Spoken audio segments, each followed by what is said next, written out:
ਓਂਕਾਰ ਸਤਿਨਾਮ ਕਰਤਾ ਪੁਰਖ ਨਿਰਭਉ ਨਿਰਵੈਰ ਅਕਾਲ ਮੂਰਤ ਅਜੂਨੀ ਸੈਭੰ ਗੁਰ ਪ੍ਰਸਾਦ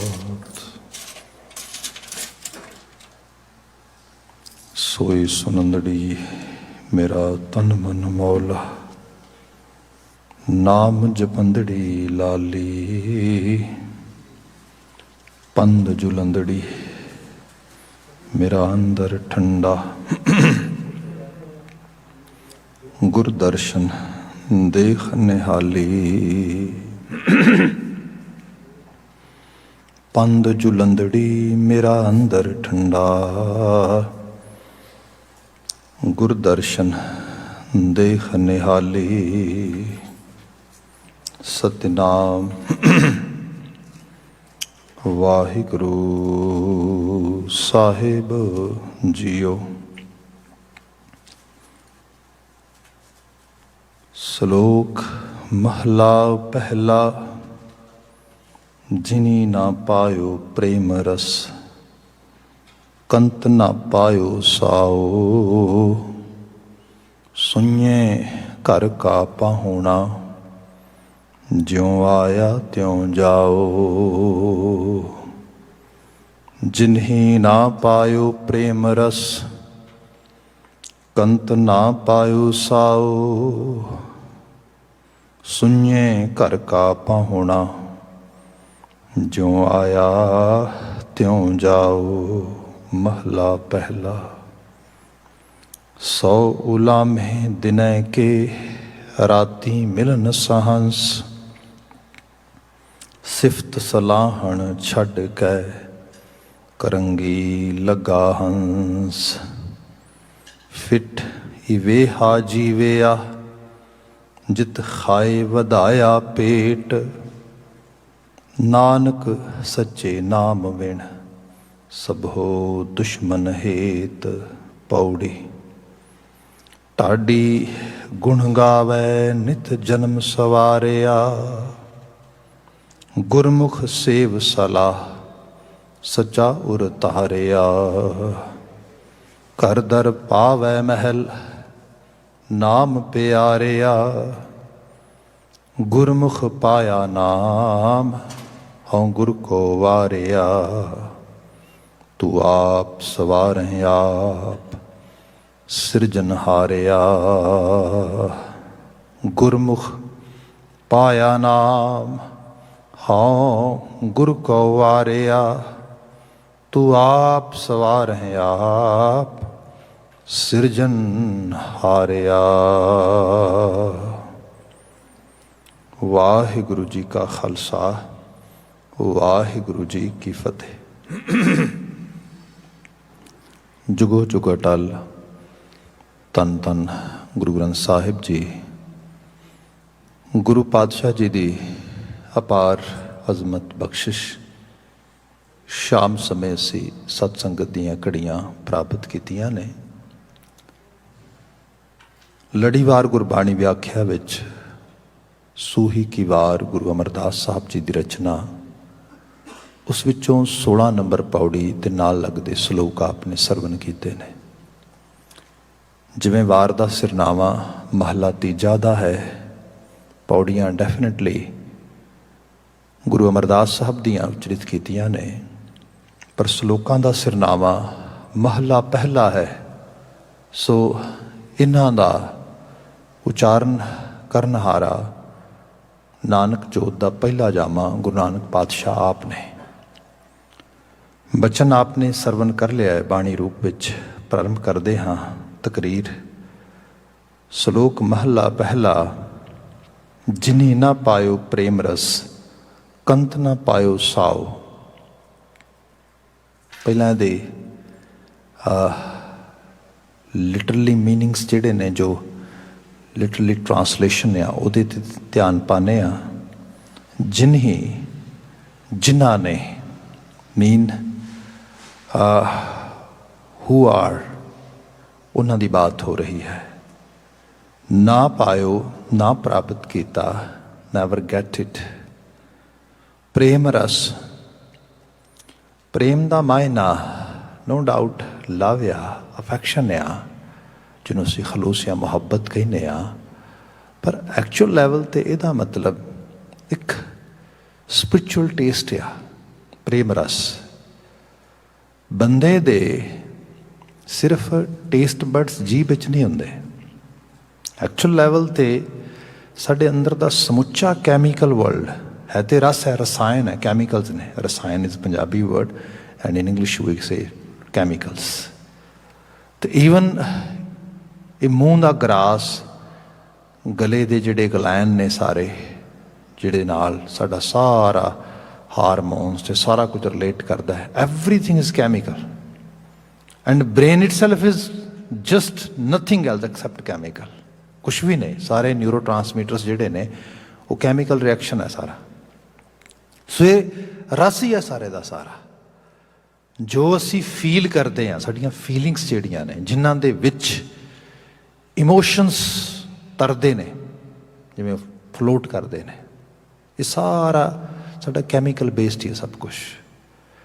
ਇੱਥੇ ਜਿਹੜਾ ਆ ਰਿਹਾ ਹੈ ਪ੍ਰੇਮ ਰਸ, ਮੀਨ ਉਹ ਹਾਇਰ ਲੈਵਲ ਦੀ ਫੀਲਿੰਗ, ਸਪਿਰਿਚੁਅਲ ਟੇਸਟ, ਉਹਦੀ ਬਾਤ ਹੋ ਰਹੀ ਹੈ। ਕੰਤ ਨਾ ਪਾਇਓ ਸਾਓ, ਕੰਤ ਦਾ ਮਤਲਬ ਅਕਾਲ ਪੁਰਖ ਵਾਹਿਗੁਰੂ ਹੈ, ਰੱਬ ਜੀ ਹੈ। ਬਹੁਤ ਸਿੰਪਲ ਟਰਾਂਸਲੇਸ਼ਨ ਵਿੱਚ ਕਹੀਏ ਤਾਂ ਐਗਜ਼ਿਸਟੈਂਸ ਹੈ, ਜੋ ਅਸਲ ਵਿੱਚ ਐਗਜ਼ਿਸਟ ਕਰਦੀ ਹੈ। ਨਾ ਪਾਇਓ, ਨੈਵਰ ਗੈਟ ਇਟ। ਸਾਓ, ਇਹਦਾ ਅਗੇਨ ਮਤਲਬ ਸਵਾਦ ਬਣਦਾ ਹੈ, ਟੇਸਟ, ਮਤਲਬ ਜਿਸ ਚੀਜ਼ ਨੂੰ ਅਸੀਂ ਫੀਲ ਕਰੀਏ। ਹੁਣ ਇਹ ਤਾਂ ਹੈਗੀ ਇਹਦੀ ਲਿਟਰਲ ਟਰਾਂਸਲੇਸ਼ਨ ਸਿੰਪਲ ਤੌਰ 'ਤੇ, ਪਰ ਇਹਨੂੰ ਜਦੋਂ ਅਸੀਂ ਇੱਕ ਪੂਰੇ ਕੌਨਟੈਕਸਟ ਵਿੱਚ ਪਾਵਾਂਗੇ, ਜਿਨੀ ਨਾ ਪਾਇਓ ਪ੍ਰੇਮ ਰਸ, ਜੀਵਨ ਜੀਆ ਤੇ ਜੀਵਨ ਜੀ ਕੇ ਕੁਝ ਸਾਲ ਬਤੀਤ ਕਰ ਦਿੱਤੇ, ਕੁਝ ਵਰੇ ਬਤੀਤ ਹੋ ਗਏ, ਉਹਦੇ ਵਿੱਚ ਬੰਦੇ ਨੇ, ਜੇ ਆਪਾਂ ਪਿੱਛੇ ਮੁੜ ਕੇ ਦੇਖੀਏ, and we have actually consumed some sort of stuff in this world. ਕੁਝ ਅਸੀਂ ਫੂਡ ਖਾਧਾ ਆ, ਕੁਝ ਕੱਪੜੇ ਪਾਏ ਨੇ, ਕੁਝ ਸ਼ੈਲਟਰ ਵਿੱਚ ਰਹਿ ਕੇ ਉੱਥੇ ਸਮਾਂ ਗੁਜ਼ਾਰਿਆ ਆ, ਜੋ ਸਾਡਾ ਘਰ ਮਕਾਨ ਜੋ ਵੀ ਹੈ। ਸੋ ਇਹ ਸਭ ਕੁਝ ਅਸੀਂ ਕੀਤਾ। ਇਹ ਸਾਰਾ ਕਰਦਿਆਂ ਹੋਇਆ ਕਿ ਅਸੀਂ ਪਿੱਛੇ ਝਾਤ ਮਾਰ ਕੇ ਦੇਖੀਏ, ਜਿੰਨੇ ਸਾਲ ਜੀਏ ਨੇ, ਜਿੰਨਾ ਸਮਾਂ ਜੀਆ ਹੈ, was it worth to live here? Meaningful ਸੀਗਾ?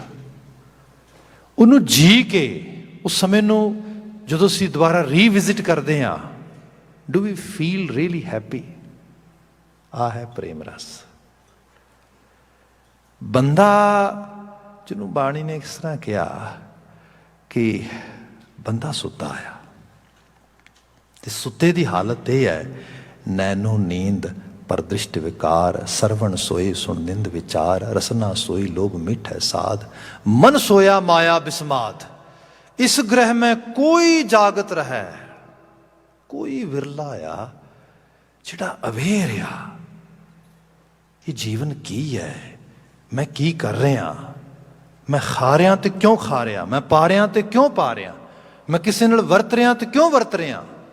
ਇਹ ਸਾਰੇ ਕਾਸੇ ਨੂੰ ਉਹ ਸਮਝਦਾ ਆ, ਕੋਈ ਹੈ। ਅਦਰਵਾਈਜ਼ ਦੇਖਾ ਦੇਖੀ ਸਭ ਕਰਾਏ, ਮਨ ਮੁਖ ਬੂਝ ਨਾ ਪਾਏ। ਬਸ ਦੇਖੋ ਦੇਖੀ, ਅੱਛਾ ਫੈਸ਼ਨ ਇਹਨੂੰ ਹੀ ਕਹਿੰਦੇ ਹਾਂ ਅਸੀਂ, ਫੈਸ਼ਨ ਔਰ ਨਥਿੰਗ ਐਲਸ। ਇਹਨੇ ਐਵੇਂ ਦੇ ਕੱਪੜੇ ਪਾਏ, ਅੱਛਾ ਐਵੇਂ ਦੇ ਪਾਉਣੇ ਚਾਹੀਦੇ ਨੇ, ਐਵੇਂ ਦੇ ਸ਼ੂਜ਼ ਪਾਏ, ਐਵੇਂ ਦੇ ਪਾਉਣੇ ਚਾਹੀਦੇ ਨੇ, ਐਵੇਂ ਦਾ ਘਰ ਐਵੇਂ ਦੇ ਹੋਣਾ ਚਾਹੀਦਾ, ਐਵੇਂ ਦੀ ਗੱਡੀ। ਇਹ ਚੀਜ਼ਾਂ ਦੇਖਾ ਦੇਖੀ, ਮਤਲਬ ਬੰਦਾ ਆਪ ਤੇ ਅਵੇਅਰ ਹੀ ਨਹੀਂ। ਕੁਛ ਵੀ ਕੰਮ ਕਰਦੇ ਆ, ਆਖਿਰਕਾਰ ਕਿਉਂ ਕਰਦੇ ਆ? ਕੋਈ ਰੀਜ਼ਨ ਤੇ ਹੋਏਗਾ, ਉਹਦਾ ਕਰਕੇ ਮਿਲੇਗਾ ਕਿ what I am getting from it. ਇਹ ਹੈ ਇਸ ਗ੍ਰਹਿ ਮਹਿ ਕੋਈ ਜਾਗਤ ਰਹਿ, ਸਾਬਤ ਵਸਤੂ ਆਪਣੀ ਲਹੈ, ਫਿਰ ਸਾਲਮ ਬਿਲਕੁਲ ਕੰਪਲੀਟ ਉਹ ਆਪਣੀ ਚੀਜ਼ ਪ੍ਰਾਪਤ ਕਰੇਗਾ। ਅਦਰਵਾਈਜ਼ ਥੋੜੇ ਬਹੁਤੇ ਜਿਹਨੂੰ ਅਸੀਂ ਜਿਗਸ ਐਂਡ ਪੀਸਿਸ ਕਹਿੰਦੇ ਆ, ਇੱਧਰੋਂ ਉੱਧਰੋਂ ਪਕੜੇ, ਇਕੱਠੇ ਕਰ ਲਏ ਤੇ ਉਹ ਪਜ਼ਲ ਬਣ ਗਈ ਤੇ ਪਜ਼ਲ ਵਿੱਚ ਹੀ ਬੰਦਾ ਗੁਜ਼ਰਿਆ ਜਾ ਰਿਹਾ ਤੇ ਪਜ਼ਲ ਸੋਲਵ ਵੀ ਨਹੀਂ ਹੁੰਦੀ ਕਈ ਵਾਰੀ। ਇਹਨੂੰ ਫਿਲਾਸਫੀਕਲ ਸਾਈਡ ਤੋਂ ਜੇ ਐਗਜ਼ਾਮਪਲ 'ਚ ਪਾਵਾਂ, ਮੇਰੇ ਨਾਲ ਇੱਥੇ ਪ੍ਰਿਜ਼ਨ ਵਿੱਚ ਇੱਕ ਮੇਰਾ ਕੁਲੀਗ ਹੀ ਕੰਮ ਕਰਦਾ ਸੀ ਤੇ ਖੈਰ ਆਪਣੀ ਜਾਚੇ ਅਸੀਂ ਮਹੀਨੇ 'ਚ 4 ਵਾਰ ਮਿਲਿਆ ਕਰਨਾ। We have really good conversations, really nice. He was old guy. ਖੈਰ ਉਹ ਕਰਦਿਆਂ ਕਰਦਿਆਂ ਮੈਂ ਦੇਖਿਆ ਥੋੜ੍ਹਾ ਅਪਸੈਟ ਰਹਿਣ ਲੱਗ ਗਿਆ। ਗੱਲਬਾਤ ਹੋਈ ਥੋੜ੍ਹੀ ਫੈਮਿਲੀ ਸਾਈਡ ਤੋਂ ਉਸ ਸਾਰੇ ਤੋਂ। ਕਹਿੰਦਾ wife is struggling due to cancer. That is hard time brother, ਬੜਾ ਔਖਾ ਟਾਈਮ ਹੈ। ਕੋਈ 35 ਸਾਲ ਦੀ ਮੈਰਿਜ ਹੈ, 4 ਬੱਚੇ ਨੇ, ਵੱਡੇ ਹੋ ਚੁੱਕੇ ਨੇ, ਸਭ ਕੁਛ ਇਸ ਤਰੀਕੇ ਨਾਲ ਠੀਕ ਹੈ। ਖੈਰ ਥੋੜ੍ਹੇ ਸਮਾਂ ਬਤੀਤ ਹੋਇਆ, ਸ਼ੀ ਪਾਸਡ ਅਵੇ। ਜਦੋਂ ਪਾਸਡ ਅਵੇ ਹੋ ਗਈ ਤੇ ਹੁਣ ਜਿਵੇਂ ਉਹਨਾਂ ਦਾ ਕਲਚਰ ਹੈ, ਕੁਛ ਦਿਨਾਂ ਦੀ ਛੁੱਟੀਆਂ ਮਿਲੀਆਂ, ਉਹ ਸਮਾਂ ਬਤੀਤ ਕਰਕੇ ਆਇਆ। ਵਾਪਸ ਆਇਆ ਤੇ ਡੈਫੀਨੇਟਲੀ ਜਿਹਨੂੰ ਅਸੀਂ ਪੰਜਾਬੀ 'ਚ ਕੁਆਣਾ ਕਹਿੰਦੇ ਹਾਂ, so I have to pay some condolences, so I have to talk to him, I have to show some empathy because he was coming from that actually you can say long sorrow. ਅਸੀਂ ਗੱਲਬਾਤ ਹੋਈ ਤੇ ਉਹ ਮੈਨੂੰ ਕਹਿੰਦਾ ਵੀ mister Singh I need your help. ਮੈਂ ਕਿਹਾ ਜੀ any time, what can I do for you? ਕਹਿੰਦਾ nothing, I need company. ਮੈਂ ਕਿਹਾ sure. ਕਹਿੰਦਾ ਵੀ it's little bit personal because we work in the same environment and sometimes it's not allowed to us. That's why I'm asking you, I need your consent to do it. I said, don't worry. Everything for you. What should I do for you? ਖੈਰ ਗੱਲਬਾਤ ਹੋਈ ਸੀ। ਕਹਿੰਦਾ ਅਸੀਂ ਬਾਹਰ ਕੋਈ ਜਗ੍ਹਾ find out ਕੀਤੀ, ਉੱਥੇ ਅਸੀਂ ਬੈਠਾਂਗੇ। ਠੀਕ ਹੈ ਜੀ, ਉੱਥੇ ਬੈਠਾਂਗੇ ਤੇ ਉਹ ਅਸੀਂ ਬੈਠੇ ਤੇ ਉਹਨੇ ਐਡੀ ਮੋਟੀ ਡਾਇਰੀ ਕੱਢੀ ਤੇ ਮੈਨੂੰ ਕਹਿੰਦਾ ਕੁਝ ਪੇਜਸ ਨੇ, ਇਹ ਤੂੰ ਪੜ੍ਹੇਗਾ ਤੇ ਮੈਂ ਸੁਣਾਂਗਾ। ਠੀਕ ਹੈ ਜੀ, ਉਹ ਡਾਇਰੀ ਮੈਂ ਲੈ ਲਈ। ਬੜੀ ਖੁਸ਼ ਲਿਖਤ ਇੰਗਲਿਸ਼ ਲਿਖੀ ਹੋਈ, ਬੜੀ ਕਮਾਲ ਦੀ ਰਾਈਟਿੰਗ। ਇਹ ਕੀ ਹੈ ਜੀ? ਇਹ ਡਾਇਰੀ ਹੈ ਮੇਰੀ ਵਾਈਫ ਦੀ, ਜਿਹੜੀ ਉਹਨੇ ਡੈਥ ਬੈੱਡ ਦੇ ਸਮੇਂ ਲਿਖੀ ਹੈ। ਓਹ that is very heavy, no doubt. ਠੀਕ ਹੈ ਜੀ, before I read it, before I actually share whatever was written in that, मैं बड़ा simple तरीके ना पूछा, मैं कहा don't mind it, don't take it otherwise, it's a very personal thing and you know I'm totally unknown for you in a way. We are colleagues, we work together, we literally say hi hello time to time, but I'm not familiar at all with your life, with your family, anything. Can I ask you, why are you giving me this pleasure? This is pleasure for me. This is not much a small thing. I know it's very sorrowful time. It's very, but you don't know what I'm feeling right now. ਮੈਨੂੰ ਤੂੰ consider ਕੀਤਾ ਕੋਈ ਆਪਣਾ ਬੰਦਾ? ਨਹੀਂ ਇੰਨੀ close ਚੀਜ਼ ਨੂੰ ਕਿਸੇ ਨਾਲ ਸ਼ੇਅਰ ਥੋੜਾ ਕਰਦਾ। ਖੈਰ ਉਹ ਫਿਰ ਕਹਿੰਦਾ, ਕਹਿਣ ਲੱਗਾ ਗੱਲ ਇਹ ਕਿ ਪੜ੍ਹ ਤੇ ਮੈਂ ਵੀ ਸਕਦਾ, ਪਰ I am not able to read it. Reason ਕੀ ਹੋਇਆ? ਕਹਿੰਦਾ ਮੈਂ 2-3 ਵਾਰੀ ਟਰਾਈ ਕੀਤੀ। ਜਿਸ ਦਿਨ ਤੂੰ ਆਫਿਸ 'ਚ ਆਇਆ ਉਸ ਦਿਨ ਹੀ ਮੈਂ ਰੋ ਕੇ ਹਟਿਆ ਸੀਗਾ। ਮੈਂ ਉਦੋਂ ਵੀ ਟਰਾਈ ਕੀਤੀ, ਮੈਂ ਕਿਹਾ ਆਫਿਸ ਜਾ ਕੇ ਬੈਠ ਕੇ ਪੜ੍ਹਾਂਗਾ, but I am not able to read more than 2 or 3 lines. It make me so much emotional, so that's why I need your help. ਮੈਂ ਕਿਹਾ ਜੀ ਕੋਈ ਗੱਲ ਨਹੀਂ। ਖੈਰ ਮੈਂ ਉਹ ਪੇਜ ਪੜ੍ਹਨਾ ਸ਼ੁਰੂ ਕੀਤਾ। ਬੜਾ ਹੈਵੀ ਸੀ, ਬੜਾ ਇਮੋਸ਼ਨਲ ਸੀ, ਕੁਝ ਪੁਰਾਣੀਆਂ ਗੱਲਾਂ ਲਿਖੀਆਂ ਸੀ ਉਹਦੇ ਵਿੱਚ ਉਸ ਤਰੀਕੇ ਦੇ ਨਾਲ। And he was literally crying very badly. ਖੈਰ ਮੈਂ ਉਹ ਡਾਇਰੀ ਵਿੱਚ ਬੰਦ ਕੀਤੀ। ਮੈਂ ਉਹਨੂੰ ਥੋੜ੍ਹਾ ਕੰਫਰਟ ਦੇਣ ਦੀ ਟਰਾਈ ਕੀਤੀ। ਮੈਂ ਕਿਹਾ ਵੀ no doubt it's very heavy but we cannot go on that far, you know. ਮੇਰੇ ਲਈ ਇਹ ਹੈ ਕਿ ਆਪਾਂ ਜਾਂ ਤਾਂ ਸੈਟਿੰਗ ਹੋਰ ਕੋਈ ਲੱਭੀਏ ਜਾਂ ਕੋਈ ਫੈਮਿਲੀ ਮੈਂਬਰ ਤੇਰਾ ਇਨਵੋਲਵ ਹੋਵੇ ਇਹਦੇ 'ਚ। I cannot see this at all. I think it hurts you a lot. I feel like that. ਇਹ ਤੈਨੂੰ ਬਹੁਤ ਜ਼ਿਆਦਾ ਪੇਨ ਦੇ ਰਿਹਾ ਤੇ ਬੀਇੰਗ ਜੇ ਕਾਉਂਸਲਰ ਮੈਨੂੰ ਕਹਿਣਾ ਤਾਂ ਵੀ ਮੇਰੇ ਲਈ ਮੈਨੂੰ ਲੱਗਦਾ ਵੀ ਠੀਕ ਨਹੀਂ ਗਾ। ਇਹ ਐਕਚੁਅਲੀ ਸੈਟਿੰਗ ਹੀ ਠੀਕ ਨਹੀਂ ਹੈਗੀ ਸਾਰੇ। खैर फिर साडी बड़ी लंबी चौड़ी गल भी मुकदी गल मैं कह रहा बचन फिर तुसीं ध्यान नाल सुनियो। जिनी ना पायो प्रेम रस कंत ना पायो साओ। इन्ने सालां दी जर्नी इन्नी जिंदगी बतीत हो गई ते मैं जो सारी गल पुछदा तो मैं उन्होंने अखीर पुछया मैं क्या खैर मेरे पुछण तो बिना उन्हें मैनू ये सवाल पुछया कि don't you want to know what is hurting me so badly? मैं क्या why not? Because that's also actually a question in mind, but I wasn't able to put in words. So if you can, please, that would be actually, if it helps you, go, come, actually, with whatever answer you have, whatever is coming in your mind. कहता है कि ये सारा कुछ ਉਹਦੇ ਦਿਮਾਗ ਵਿੱਚ ਚੱਲਦਾ ਸੀਗਾ, ਸਾਰਾ ਕੁਝ ਉਹਨੇ ਮੈਨੂੰ ਜਿਉਂਦੇ ਜੀ ਕਿਉਂ ਨਹੀਂ ਕਿਹਾ ਹੈਗਾ? That is very hurtful for me. It's hurting me. ਜੇ ਮੈਨੂੰ ਪਤਾ ਹੁੰਦਾ ਉਦੋਂ ਸ਼ਾਇਦ ਸਾਡੀ ਜ਼ਿੰਦਗੀ ਵੱਖਰੀ ਹੁੰਦੀ। Oh my goodness. ਤੁਸੀਂ ਬਲੀਵ ਨਹੀਂ ਕਰ ਸਕਦੇ। I was full with tears. ਮੈਨੂੰ ਅਹਿਸਾਸ ਹੋਇਆ ਇੱਕ ਜ਼ਿੰਦਗੀ ਦਾ ਜ਼ਾਵੇਦਾ, ਇੱਕ ਮਰਹਲਾ, ਇੱਕ ਪੂਰੀ ਜ਼ਿੰਦਗੀ ਕਹਿ ਲੋ ਕਿ जी के ना जियां वर्गी हो गई।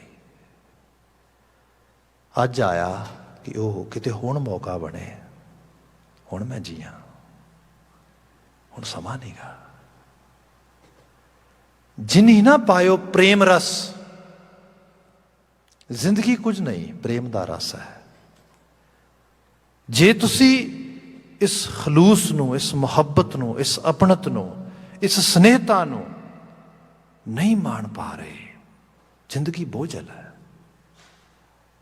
इस बोझ नू बंदा अज यह है कि जिवें लोग कह रहे हैं भी ये जड़ा मशीनों का दौर आ गया, रोबोट्स वर्ल्ड आर कमिंग, ये सब कुछ सेल्फ ड्राइविंग कारां आ जाणगियां, सारा कुछ।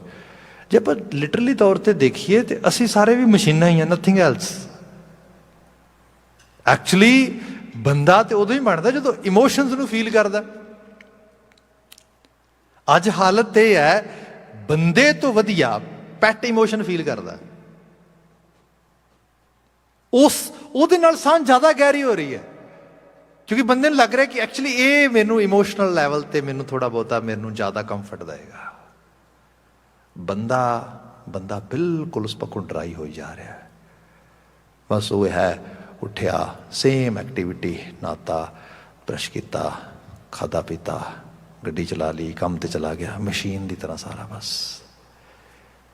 तो जिस दिन उसनू विदायगी होंगी उस दिन इस तरह ही होंगे कि जिमें रिप्लेसमेंट होंगी, आह मशीन चक के इधर पा दो, नवी मशीन लाया। आप जड़ा साडा इत्थों का मॉडल है इकॉनमी का, एक्चुअली तो इस तरह का ही है, बस रिप्लेस करो, नवा बंदा ले आओ इस रूप के। इत्थे जाके फिर बंदा महसूस करता है हाँ की मायने जिंदगी दे। गुरु बाबा जी कहते इनू डीप लैवल ते सोच। जिनी ना पायो प्रेम रस, जिसने जीवन प्राप्त किया पर जीवन जीण का रस ना माणिया।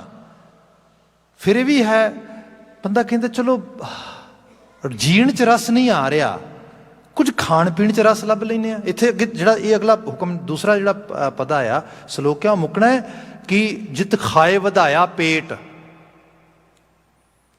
एक्चुअली अज साडे नॉर्थ अमेरिका दी ते डिवेलप नेशनस दी सब तो वड्डी जिहड़ी प्रॉब्लम है वह है ओबीसिटी। ते आप एहसास करो बंदे नू खा के सैटिस्फैक्शन मिल रही है। बंदा ओवर ईट करके बंदा सोचता या ये मैनू कंफर्ट फील कराएगा, बट लॉन्ग रन विच वेखिए तो की कंफर्ट आ, लॉन्ग रन विच ते बीमारी है। तो बीमारी भी इन्नी वड्डी है भी जिन्ना सौखा खाना आ उस तो किते औखा पचाना आ, ते कला उस तो नहीं, उस तो किते औखा उस सारे नू अपने नाल कैरी करके तुरना आ। तो फिर जे किते वापस मैडिकल रीजनस करके या होर किसी रीजनस करके उस सारे तो अपने आप नू दूर करना होए पाओ जो एक्सट्रा सीगा उन्होंने मैं हुण I don't want to actually carry any more, फिर की हालत होंदी है सोच के देखो। मतलब मैं तो ये सोचा कि मैनू बेनीफिट देगा, पर बेनीफिट तो कोई नहीं दिता, उल्टा नुकसान करता उन्हें बड़ा वड्डा। ਫਿਰ ਗਲਤੀ ਕਿੱਥੇ ਹੋਈ? ਗਲਤੀ ਹੋਈ ਪ੍ਰਾਇਮਰੀ ਸਟੇਜ ਦੇ ਉੱਤੇ। ਇਹਨੂੰ ਹੋਰ ਲੈਵਲ 'ਤੇ ਲੈ ਆਓ। ਅਜੇ ਤਾਂ ਡਾਟਾ ਆਉਣਾ ਸਾਡੇ ਕੋਲ, ਜਦੋਂ ਡਾਟਾ ਆਏਗਾ ਉਦੋਂ ਹਾਲਤ ਬਣੇਗੀ। ਦੇਖੋ ਕੀ ਬਣਦੀ ਹੈ। ਕੋਵਿਡ-19 ਦੇ ਟਾਈਮ ਦੇ ਵਿੱਚ ਜਿਹੜਾ ਅਲਕੋਹਲ ਕੰਜ਼ੰਪਸ਼ਨ ਆ, ਓ ਮਾਈ ਗੁੱਡਨੈਸ, ਸਕਾਈ ਹਾਈ। ਮਤਲਬ ਇਹ ਲੋਕਾਂ ਨੂੰ ਇਹ ਕਿ ਚਲੋ ਜ਼ਿੰਦਗੀ ਬੇਰਸੀ ਹੈ ਨਾ, ਕੋਈ ਗੱਲ ਨਹੀਂ, ਸ਼ਾਮ ਪੈ ਲੈਣ ਤੇ ਆਪਾਂ ਰਸ ਬਣਾ ਲੈਣਾ ਪੂਰਾ, ਇੱਕ ਦੀ ਥਾਂ ਤੇ 2 ਬੋਤਲਾਂ ਚੱਕ ਲਿਆਵਾਂਗੇ। Just keep it doing it. ਫਿਰ ਇਕੱਲਾ ਇਹ ਨਹੀਂ, ਹੋਰ ਬਹੁਤ ਸਾਰੇ ਰੈਕ੍ਰੀਏਸ਼ਨਲ ਆ ਗਏ, ਹੋਰ ਚੀਜ਼ਾਂ ਆ ਗਈਆਂ, ਆਹ ਕਰ ਲਓ, ਆਹ ਕਰ ਲਓ, ਆਹ ਕਰ ਲਓ, ਆਹ ਕਰ ਲਓ। ਇਹ ਸਾਰੇ ਕੈਮੀਕਲਸ ਨੇ, ਸਬਸਟੈਂਸ, ਅਤੇ ਅਲਟੀਮੇਟਲੀ ਇਹ ਕੋਈ ਰਸ ਨਹੀਂ ਦਿੰਦੇ, ਇਹ ਬੇਰਸੀ ਪੈਦਾ ਕਰਦੇ ਨੇ ਲੌਂਗ ਰਨ ਵਿੱਚ। ਗੁਰੂ ਬਾਬਾ ਜੀ ਕਹਿੰਦੇ ਨੇ ਜੀਵਨ ਜੀਣਾ ਰਸ ਹੈ। ਜਿਵੇਂ ਹੁਣ ਇਸੇ ਕਲਚਰ ਦੇ ਵਿੱਚ ਕੁਝ ਮੈਡੀਟੇਸ਼ਨਸ ਦੇ ਅਤੇ ਹੋਰ ਇਹੋ ਜਿਹੇ ਬਹੁਤ ਸਾਰੇ ਕੋਰਸਿਸ ਕਰਾਏ ਜਾਂਦੇ ਨੇ ਸਾਡੇ ਐਕੈਡੈਮਿਕ ਵਰਲਡ ਦੇ ਵਿੱਚ ਅਤੇ ਮੈਂਟਲ ਹੈਲਥ ਦੇ ਵਿੱਚ, ਜਾਂ ਬੰਦੇ ਦੀ ਵੈਲਬੀਇੰਗ ਵਾਸਤੇ ਇਤਨੇ ਕੁ ਕੋਰਸਿਸ ਨੇ ਕਿ ਸਾਰੇ ਦੇ ਸਾਰੇ ਮੈਡੀਟੇਸ਼ਨ ਅਤੇ ਸਪਿਰਿਚੁਅਲਿਟੀ ਦੇ ਇਹਨਾਂ ਨਾਲ ਹੀ ਰਿਲੇਟਡ ਨੇ। ਉਹਨਾਂ ਦੇ ਵਿੱਚ ਜੇ ਤੁਸੀਂ ਸਹੀ ਤਰੀਕੇ ਨਾਲ ਦੇਖੋਗੇ ਤਾਂ ਕੀ ਸਿਖਾ ਰਹੇ ਨੇ? ਬਰੀਥਿੰਗ ਸਿਖਾਈ ਜਾ ਰਹੀ ਹੈ। ਬਰੀਥਿੰਗ ਤੇ ਜਨਮਜਾਤ ਹੋ ਰਹੀ ਹੈ। ਬੰਦੇ ਦੀ ਪੈਦਾਇਸ਼ ਹੋਈ ਤੇ ਸਾਹ ਆ ਰਿਹਾ। ਇਹਦਾ ਮਤਲਬ ਬੰਦਾ 20 ਸਾਲ 25 ਸਾਲ 30 40 45 50 ਸਾਲ ਕੱਢ ਦਿੱਤੇ, ਉਹਨੂੰ ਬਰੀਥਿੰਗ ਨਹੀਂ ਕਰਨੀ ਆ ਰਹੀ। ਉਹ ਕਹਿੰਦੇ ਲਿਟਰਲੀ ਤੌਰ ਤੇ ਨਹੀਂ ਕਰਨੀ ਆਉਂਦੀ, ਸ਼ੈਲੋ ਬਰੀਥਿੰਗ ਕਰਦਾ ਆ। ਜਿਵੇਂ ਬੰਦੇ ਨੂੰ ਸਾਹ ਨਹੀਂ ਚੜਿਆ ਹੁੰਦਾ ਜਲਦੀ ਜਲਦੀ ਇਸ ਤਰੀਕੇ ਨਾਲ, ਹੁਣ ਲੱਗਦਾ ਮੁੱਕ ਜਾਣੀ ਦੁਨੀਆ। ਫਿਰ ਇਕੱਲਾ ਇਹ ਨਹੀਂਗਾ, ਤੁਸੀਂ ਹੋਰ ਡੀਪ ਲੈਵਲ 'ਤੇ ਆ ਜਾਓ। ਅੱਜ ਜਿਹੜੇ ਕੈਰੀਅਰਸ ਤੁਸੀਂ ਦੇਖਦੇ ਹੋ, ਜਿਵੇਂ ਨਿਊਟ੍ਰੀਸ਼ਨਸ ਦੇ ਕੈਰੀਅਰ ਕਿੰਨੇ ਨੇ, ਇਕੱਲੇ ਇਹ ਨਹੀਂ ਕਿ ਹੋਰ how to do actually food intakes. ਬੰਦੇ ਨੂੰ ਖਾਣਾ ਨਹੀਂ ਆ ਰਿਹਾ, ਬੰਦੇ ਨੂੰ ਇਹ ਸਭ ਚੀਜ਼ਾਂ ਸਿਖਾਈਆਂ ਜਾ ਰਹੀਆਂ ਨੇ। ਭਾਈ ਇਹ ਸਿੱਖ, ਜਦੋਂ ਗੁਰਬਾਣੀ ਨੂੰ ਪੜ੍ਹੋਗੇ ਨਾ ਤੁਸੀਂ, ਸ਼੍ਰੀ ਰਾਗ ਦੇ ਸ਼ੁਰੂਆਤੀ ਸ਼ਬਦ ਪੜ੍ਹੋ ਸਾਰੇ, ਉਹਨਾਂ 'ਚ ਤੁਹਾਨੂੰ ਇਹੋ ਜਿਹੇ ਬਚਨ ਮਿਲਣਗੇ। ਕਿਤੇ ਬਾਬਾ ਜੀ ਬਿਆਨ ਕਰਨਗੇ, ਬਾਬਾ ਹੋਰ ਖਾਣਾ ਖੁਸ਼ੀ ਖੁਆਰ, ਜਿਤ ਖਾਧਾ ਤਨ ਪੀੜੀਐ ਮਨ ਮੈਂ ਚਲਾਂ ਵਿਕਾਰ। ਬਾਬਾ ਹੋਰ ਪਹਿਨਣ ਖੁਸ਼ੀ ਖੁਆਰ, ਜਿਤ ਪਹਿਦੇ ਤਨ ਪੀੜੀਐ ਮਨ ਮੈਂ ਚਲਾਂ ਵਿਕਾਰ। ਮਹਾਰਾਜ ਉਹ ਸਾਰੀਆਂ ਚੀਜ਼ਾਂ ਸਮਝਾਉਂਦੇ, ਇਹਨਾਂ ਨੂੰ ਸਮਝ। ਹੁਣ 'ਚ ਗੱਲ ਇਹ ਹੈ, ਬਰੀਥਿੰਗ ਬੰਦੇ ਨੂੰ ਕਰਾਇਆ ਜਾਂਦਾ ਵੀ ਤੂੰ ਨਾ ਜਿਹੜੀ ਇਨਹੇਲ ਜਾਂ ਐਕਸਹੇਲ ਕਰਦਾ ਹੈਗਾ ਹਵਾ ਆਕਸੀਜਨ, ਉਹਨੂੰ ਫੀਲ ਕਰ, ਸੈਂਸੇਸ਼ਨ ਫੀਲ ਕਰ, ਤੈਨੂੰ ਪਤਾ ਲੱਗੇ ਤੂੰ ਅਲਾਈਵ ਹੈ, ਤੂੰ ਜਿਉਣਾ ਆ। ਸਾਹ ਲੈ ਲੰਮਾ ਲੰਮਾ, ਫਿਰ ਹੌਲੀ ਹੌਲੀ ਛੱਡ ਉਸਨੂੰ, ਫਿਰ ਲੈ ਲੰਮੇ ਲੰਮੇ ਸਾਹ। ਇੱਕ ਲੈਵਲ 'ਤੇ ਬੰਦੇ ਨੂੰ ਸਿਖਾਇਆ ਜਾਂਦਾ ਹੈ ਇਹ ਜੀਵਨ ਆ, ਇਹਦਾ ਰਸ ਲੈ, ਇਹ ਜੀ ਇਸ ਰੂਪ ਦੇ ਵਿੱਚ। ਫਿਰ ਬੰਦਾ ਇਕੱਲਾ ਇਹ ਨਹੀਂਗਾ, ਫੀਲ ਕਰਨਾ, ਆਪਣੇ ਆਪ ਨੂੰ ਫੀਲ ਕਰਨਾ, ਜਿਵੇਂ ਜਿੱਥੇ ਬੈਠਾ ਉਹਨੂੰ ਫੀਲ ਕਰ। ਇਸ ਤਰੀਕੇ ਨਾਲ ਤੁਰਨਾ, ਵਾਕ ਕਰਦਾ ਹੈ। ਮੇਨ ਅਵੇਅਰ ਹੋ, ਜਾਗ। You are alive, you are human being. ਆ ਸਾਰੀ ਗੱਲ ਦੱਸੀ ਜਾ ਰਹੀ ਹੈ। ਰਸ ਆ, ਇਹ ਹੈ ਜ਼ਿੰਦਗੀ। ਇਹਨੂੰ ਉਸ ਲੈਵਲ ਤੇ ਫੀਲ ਕਰਕੇ ਜੀ।